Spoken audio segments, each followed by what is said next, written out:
So what is going on, people? Welcome to episode 17 of the Barnsley Career Mode here on FIFA 22.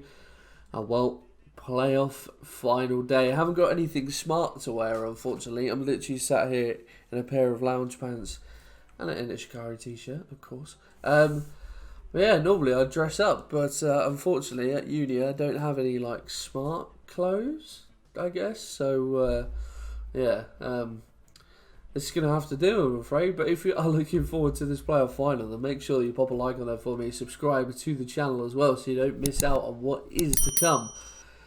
And well, not really. A lot has happened, as you can imagine. Just a few days between these games. Felipe Araújo's got 2 goals in the playoffs so far. Interesting. We have agreed to sign one player on a free transfer. Let me just show you him. So, without spoiling anyone else that I might potentially be looking at, Pape Cheikh Diop is coming in. We've agreed terms within 22 grand a week on a free transfer from Lyon. 73 rated, but only 24. I think that was the important thing. Like, there are higher rated players that have on the shortlist, but they're all a bit older. Whereas I thought, Diop, he's someone that I'm familiar with. Coming from Lyon, who would be a decent player. 73 rated at 24, so he's got room to improve. Will come in and probably start alongside Ramsey in the centre of midfield. So a signing that I'm really happy with. And yeah, 22 grand a week.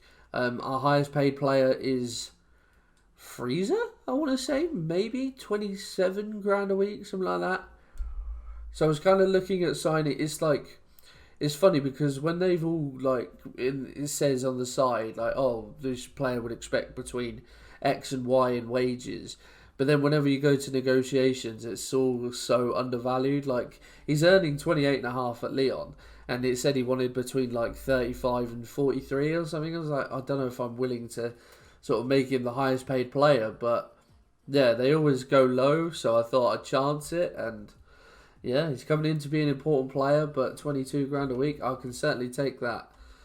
As you can see, a bit of a spoiler who else we might be looking at. But nevertheless, it is all about today's game. Some tired legs, mainly at fullback, but we are going to stick with it. A bit more growth in the squad. Iseka up to 75, Benson up to 69 now.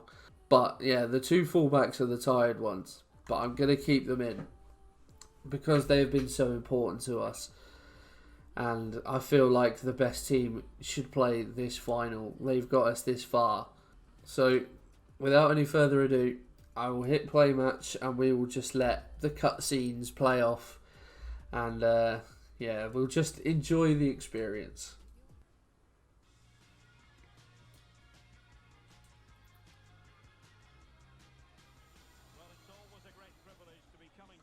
I think that looks cool, the different colours. Decking out the whole stadium. I thought there'd be more pre-match stuff. Isn't there normally like a whole bloody graphic? I mean, it's already decked out in blue. I feel like that's a bad omen. Both teams winning by a 3-goal margin, you notice there. Oh, the badge as well. The badge in the crowd. That looks cool. Remember, the last time that we played Reading, we lost. George Bushgash was an absolute nightmare for us. Now, according to the probable lineup, he's not playing. Looks like they're going to opt for Zhao. But even so. Oh, that's disappointing. I thought there was more like pre-match, like cutscenes and stuff. I feel like that's something that they should add, especially for a big occasion like this. I have mixed emotions, as you might be able to tell. Seeing all the Reading stuff at Wembley was really cool, but obviously they're not the team I'm fighting for. So, like I said, we are at full strength. Britton and Styles are tired, yes, but this is the team that has got us here in the last few weeks. And for me, they're the team I want out there. They're probably going to, at some point in the game, going to have to make changes. But this is the team for Reading. Raphael in goal, Yeardon, McIntyre, Morrison and Rahman at the back. Renamoto, Lauren in the midfield. Swift, don't know why I said it like that. Swift, Aziz, Ajaria and Zhao up top. Bushgash on the bench for Reading. Zhao, the man, leading the line for them. No Araújo, who scored their most amount of goals in qualifying in the playoffs so far. You may have also seen in a previous video, if I've left it in at any point, because I'm recording all of these before I've started editing them, so I've recorded like, at this point, 6 episodes or something before I've even started editing. John Swift is out of contract in the summer, and is someone I think would be a bit of a tasty pickup. Shaker, he's actually found a lovely ball there to Obiulair. He's in behind Obiulair. Morrison desperately trying to get back at him and have a little tug at the shirt, but Ulair strong enough to get away from him. A lovely ball from Aseka, but he's got the time to pick his spot. Raphael, absolutely no chance. He has powered that one into the corner. And early doors at Wembley, we lead. I think that's one thing that we can exploit in this Reading backline, is that Morrison is not the quickest. He's what, 33-ish now, I think. So he's not. He was never the quickest defender, to be fair to him. But obviously, as you get older, you lose that yard or so of pace. So that is why McIntyre's not desperately quick either. So for someone like Laraseka, might be able to exploit it. And well, this game turned on its head pretty quickly. Nice bit of interchangeable play from Reading, and Zhao has drawn them level. Who needs George Puskas? Swift does really well. I keep saying Swift rather than just Swift. Thinking too much about Rick and Morty, obviously. It's a lovely sweeping finish. Collins almost gets there, but it's right in the corner. Swift does really well to hold off his man. And well, just as we were on top and enjoying ourselves, oh no, Reading bite back immediately. Pavlovic finds Ramsey. They are banked tight. Britain, ball into the back post. Obi, oh, he's dived for it. Aseka swung and missed. Oh, it was a good ball in, a teasing ball from Callum Britton. Ramsey, he's done well. Obi gets the ball into Corley Woodrow. He'll have a strike, you know. A cross goal. Raphael has to turn it behind Ovi. And there goes the half-time whistle. And I am going to close this curtain. Is it this one? It is this one. There we go. That's better. I can see a bit better now. But, well, a good start. And then a not so good start. And then it's been all Reading, really. We've had more shots. They've had more of the ball. But as you can imagine, in a playoff final, a bit of a cagey affair. Laurent, Swift, Aziz. This is nice from Reading. Swift, good save from Brad Collins. Fortunate to push it into an area. Oh, no, that was late. Yeah, fortunate Collins to push it into an area where there was no Reading players. But they are really piling on the pressure now. Ajaria into the area. Tries to flick one in. And Benson is there. Oh, and that header away from Obi isn't good. Oh, and he's got by his man. Aziz. Zhao. Oh, I thought that was in. I genuinely thought that was in. I'm going to make a change. Laurent. The later it gets, the more Reading play like this, the more worried I become. Jordan's dived in. Aziz. Zhao. Collins is there at the near post. Toe pokes into the area. Oh my god, Pavlovic. No! Oh. Get it away. Get it away. Oh no. Oh, Pavlovic with a big block. I made a horrible mess of that. Oh, jeez. Is there going to be one final chance in this game? It's not going to be for us if it is. Oh my god.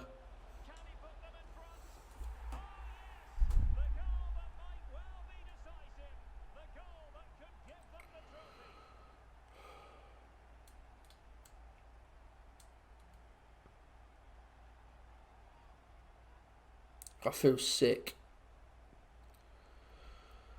I was backing off of him because I didn't want to commit. But Zhao was free anyway. That stupid FIFA thing where the AI just runs so far deep for no apparent reason.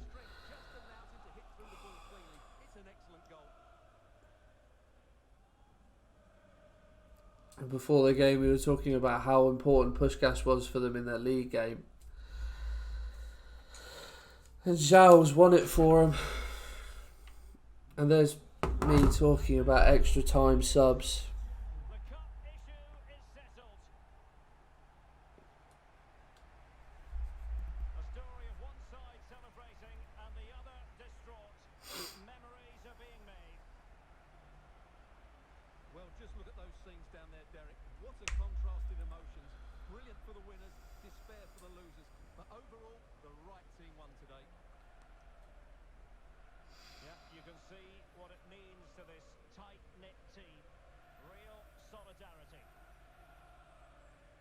I'm not even happy that it's Reading and they've gone up. I genuinely just feel... I'm gutted. I can't believe that I've... And it's my fault. I'm not blaming anything else. It's my poor defensive play that cost us that. But, you know, just so disappointed. I'm sorry if you're a Barnsley fan and I've let you down. It's very rare, to be honest, that I lose big, important matches on this channel. I've lost Champions League finals, I think, on FM. But playoffs, normally, I'm fairly good at. And on this occasion, it's the boys in blue and white that are going to be playing in the Premier League next year. But fair play to them. Like, they started the season superbly. Even when we got on top of them, they were better than us in that game, the second league game. And then in this game, they were better than us, really. They held onto the ball well. They were a constant threat. So I can have no complaints. It's just so deflating. There go the fireworks. I don't know about you, but I think I've had enough of that. Well, maybe we'll have the last laugh. Maybe I'll sign John Swift off of them. Who knows? But let's have a season roundup then, of course, that we will be playing in the Championship next season. But let's see what's gone on in... Oh, they finished 6th as well. You hate that when a team in the playoffs that finishes 6th goes up. Oh, bollocks. Right, let's have a look at the end of season stuff. So just a recap then of the Championship table. Sheffield United champions, Fulham finished 2nd, Birmingham 3rd, we finished 4th, Forest 5th, Reading 6th. And then if any of these teams are your teams, by all means, pause, have a look, see how you got on as I flick through. And then the bottom 3 will be playing in League One next season. Blackpool, Derby and Peterborough. If we have a look at the divisional stats then. So Leia Aseka, top goal scorer, 31 goals in 37 matches. Absolutely superb. Kind of worried that we could lose him next year, in all honesty.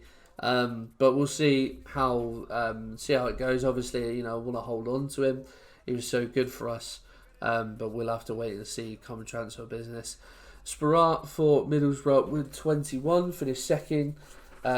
Woodrow was 17 from 43. Really happy with that.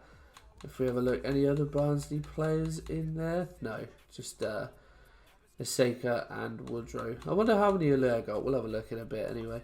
Assists wise, Ramsey tops the charts with 10. Styles there with 8. Woodrow 7. Morris 7.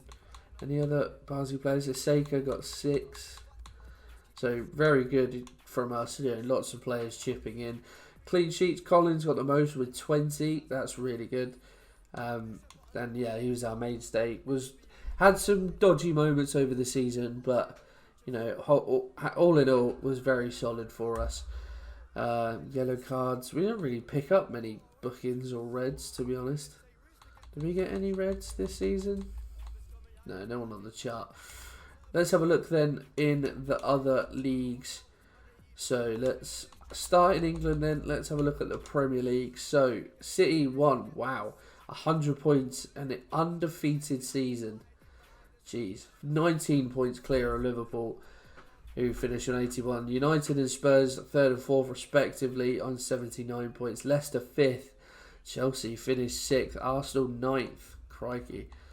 Any other surprises? Coming down to us then, Palace, Brentford and Watford are teams that we will be playing next season. We're getting relegated. If we have a look at League One, who's going to be coming up? Well, Sunderland and Portsmouth will be in the Championship next season, and then one of Ipswich, Doncaster, Oxford or Bolton getting relegated from League One. Well, Sheffield Wednesday, crikey, Shrewsbury, Wimbledon and Fleetwood Town. And then coming up from League Two is Crawley, Bradford and Rochdale, and one of Newport, Port Vale, Oldham or Colchester. And would be getting relegated would be Hartlepool and Harrogate. So Sutton survived just about. Okay, let's have a look in Ligue 1. PSG win only by 3 points. Monaco and Lyon 87 apiece. Lille further back on 76. Marseille in Europe in 5th. If we have a look at that's the dry Liga. 1860 Munich going up though. Bundesliga, Bayern Munich win, but only by a point to Leipzig. A bit further back is Dortmund and Leverkusen and Wolfsburg get into top 4 in the Champions League. Wolfsburg in the Europa League and Mönchengladbach in the Conference League. Did Schalke get promoted? Of course they did. Werder Bremen and Hamburg. If you have a look at Italy, see how that got on. Juve win the league by 5 points to Inter, Napoli and Milan, who are going to be in the Champions League. Atalanta in the Europa League and Lazio in the Conference League. Roma finishing 8th. And then if we have a look at Spain, Atleti win the league by 2 points to Barca. Sevilla in 3rd, Madrid in 4th with a poor season by their standards. Only in it on goal difference as well from Villarreal. But they will be the Champions League sides. Villarreal in the Europa League, Sociedad in the Conference League. So that's what's happened. Oh, actually, not other leagues, but other competitions. Let's have a look who's won the Champions League and such. And of course, so who won the FA Cup? It was won by Spurs over Southampton. That's a nice different final. In the Carabao Cup, West Ham beat Liverpool. Well, there you are. Some silverware for the Hammers. In the Super Cup, Chelsea beat Villarreal by 3-1. The Champions League was won by Liverpool over Bayern Munich 2-1 in the final. The Europa League was won by... I accidentally pressed the wrong thing. Europa League, Dortmund over Barca. What final that is. And so Dortmund Europa League winners. And then Roma win the Conference League 2-1 over Frankfurt. And there's a World Cup going on this summer, apparently. So the groups, Portugal, Sweden, Russia, New Zealand, Italy, Ireland, USA, Ukraine, England, Netherlands, Norway, China. Tough group. You'd expect England to get through, probably with the Netherlands, but with Norway, bit of underdogs, and with Haaland in their midst, you never know. Argentina, Poland, Iceland and Greece. France, Scotland, Romania, Canada, Germany, Denmark, Mexico, Finland, Spain, Czech Republic, Austria and Hungary, Brazil, Belgium, Northern Ireland, Wales. Wow, what a group that is. So there you go. We'll find out the winner of the World Cup at a later date, but I think that is just about everything that needs to be wrapped up. So it will be Championship football for us again next season. I think as that is the case, I will get through the season a bit quicker rather than covering every game. Oh, excuse me. I'll maybe look to do an episode I don't know, maybe every month, maybe every couple of months, just to see how we're getting on. But yeah, it won't be covering every game next season, so don't expect to see every game. But still, we'll try and include a bit. But yeah, we'll have to see how we fare. For now, I'm going to go and have a look at some free transfers, as you know how much I love those. See where we can improve our squad, see what we can bring in. And I'm looking forward to next season. Hopefully this time we can sustain a title challenge for the whole of the season rather than just the first 3 quarters of it. But guys, if you have enjoyed this season and indeed this episode, pop a like on there for me, subscribe to the channel, and I will see you in the next one.